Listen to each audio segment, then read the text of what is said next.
Та тоо худлаа ярихгүй гэж ярьдаг. 16 дэд сайд томилсон хизээ ямар үр дүн гаргах вэ? Нэгдүгээр асуулт. Хоёрдугаарт нь монголчууд 7 хэмжиж нэг огтл гэдгээ. Та алдаатай шийдвэр гаргаж болохгүй хамгийн хариуцлагатай албан тушаалтаа. Дэд сайд нараа сайн судалсан уу? Одоо энэ 16 дэд сайд чинь хөрөнгө орлогын мэдүүлэгтэй бол маш сайн танилцсан. Иргэдээс ирүүлж байгаа санал хүсэлтэн дотор бол 3 дэд сайдын боловсролын сангийн зээлээр авсан 7-оос 10 жил болж байгаа төлөгдөөгүй зээлийн өрөөлдөгдөл байна. Энэ бол зээл бол төлөгдөх ёстой, тэглэгдэх ёсгүй. Энийг таач мэдж байгаа, би ч мэдж байгаа, эдийн засаг ойлгодог бүхэн мэдж байгаа. Тэгээ энэ дээрээ та ёс зүйн хариуцлага хүлээлгэж чадах уу гэдэг нэг юм хоёрдугаар асуулт байна. За гуравт нь Булган аймгийн засаг даргын асуудал байна. Иргэдийн хурлын та ажлаа зохион байгуулж чадахгүй байна, болохгүй байна гэдгийг дүгнээд дүгнэлт гаргаад тань руу хөргүүлсэн баг.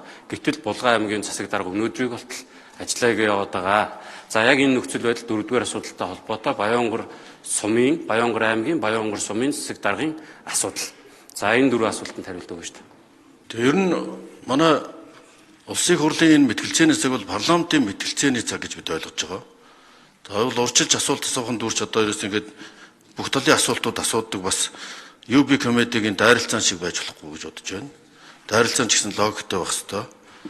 Гэхдээ энэ дэд сайд нарын асуудлуудыг хяндаг шалгадаг газар өөр тусдаа хариуцлага тооцоолоо явах нь ч гэсэн хууль номынхаа дагуу шийдэгдэнэ.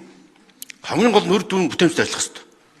Ер нь тухайн үед 2015 онд арчил нам засгалж явах үед энэ боловсролын зээлийн санг анх тухайн ерөнхийлөгчийн санаачлахаар эхлэхдээ төрд ажиллаж энэ хүмүүс мэдлэг ур чадвараараа энэ өрөө төлөх ёстой гэсэн ийм агуулгаар баталсан юм бэл. Одоо энэ хүмүүс эндээ ажиллаж үр ашгаа өгөөж сурсан мэдснээ улс орондоо зориулж энэ мэдлэг чадвараа Монголдо зориулж гаднаа үлдчихгүй, гадаад явчихгүй, тарих оюунаа гадагш нь алдчихгүй улс орондоо ажиллаад улс орныхоо төлөө одоо шинэ бүтээл санаачлах гаргаад олон тэрбум төгрөгийн үр ашигтай бодлого хөтөлбөр хэрэгжүүлээд ажиллаж чадвал энэ харин үр дүнгээ өгнө гэсэн үг.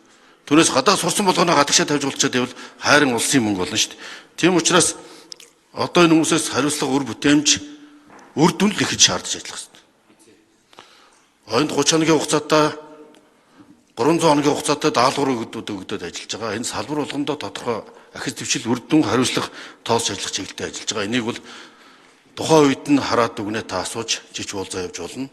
За тэр Булган аймгийн засаг даргын асуудал бол үндсэн хуулийн зэцдээр маргаан үсээ явж байгаа юм байна гэж ойлгосон. Тэгэхээр шүүхтэр зэцдээр маргаан үссэн асуудлаар зэцийн шийдвэр маргаан гарсны дараа таслан шийдвэрлэх хуультай номтой.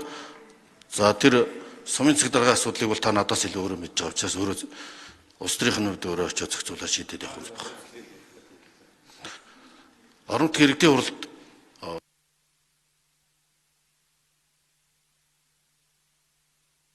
нэмэлт 1 минут Цогтбаатар. За одоо энэ би танд яг баримтыг харуулъя. Г Гамболтын уянга 2018 оноос 2020 онд 317 сая төгрөгийн зээл авч сурсан одоо болтол төлөөгүй. Д Гантлаг энэ эхнэр нь байгаа. 97-оос 99 онд 92 сая төгрөг авч сурсан, тэглүүлсэн төлөөгүй. Энэ Гант тулгын эхнэр юм байна. Гамболтын уянга. Гамболт сайд улсын хурлын гишүүн байсан. Улс төрд мэдээлэлд нөлөөтэй байсан хүмүүс тэр байдлаа давуу байдлаа шүлж танаа дэд сайд уул уурхай зам тээврийн дэд сайд Гамболтын уянга гэдэг хүнийг би энэ. Тэгэд би таныг энэ хүмүүсээ бүрэн сайн судалж иж томилсон уу? Та 7 хэмжиж нэг огтлох ёстой, хамгийн хариуцлагатай шийдвэрийг гаргах ёстой хүн шүү л гэж асуудаг.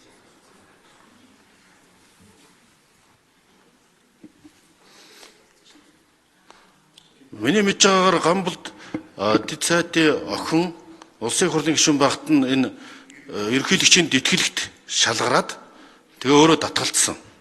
За өндөр албан тушаалны хүчээс тэр он цайн сурдаг өндөр чадвартай хүмүүс боловч татгалцсан. Энэ бол бие даасан субъектууд үндсэн хуулийн дагуу таны ахын ч юм уу тэр хүний хүүхдийн ч юм уу хийсэн асуудлыг гэмт хэргийг бусдад нэлзаадгүй. Гэхдээ биш үү? Гэхдээ тэр тусдаа асуул. Одоо төлөвлөх гэдэг юм асуулт. Өөч төлөөл явж байна шүү дээ. Төлцөн л байгаа шүү. Ер нь зээл авах бол гэмт хэрэг биш шүү дээ. Төлөх л шүү дээ.